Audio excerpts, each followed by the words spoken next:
Asomura ibwense muskiuru Kenyatta litukulia lero aigora nsemo yokubwene Yechinyigo ime Enyagitari nene ya Kenyatta kulengana numura ibwense nigatebuna Koigorwa chinsemo chingabunekyo nenchira yemo yogokinya obokoreri bwokwene nobochenu gochia saba Kenya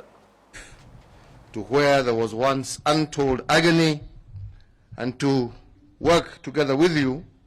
to bring healing to where there was once suffering, mainly by our renal patients who we celebrate today. So it is therefore a very high honor to join you as we officially open the Zarina Mirali Daycare Center, as well as the Center for Kidney Diseases and Organ Transplantation. Whereas all ailments have a profound impact on the lives of patients and their families, the support needed for renal and cancer patients is remarkably specialized and of a very high technical nature. So in response to these challenges, through our universal health coverage, which is part of our Big Four agenda, we today again reaffirm our commitment to continue to enhance access, affordability, quality,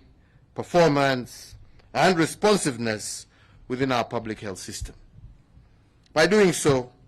we are crafting a healthcare system that works better for every Kenyan and a high-quality health system for all. The opening also of the Zarina Mirali Surgical Daycare Center, which was started here at KNH in 2013, aims at delivering surgical daycare, surgeries that do not require hospitalization before and after operation. This will help facilitate faster management of patients, reduce congestion in our wards here at the hospital by reducing pre- and post-surgical admissions, cutting down theater waiting time,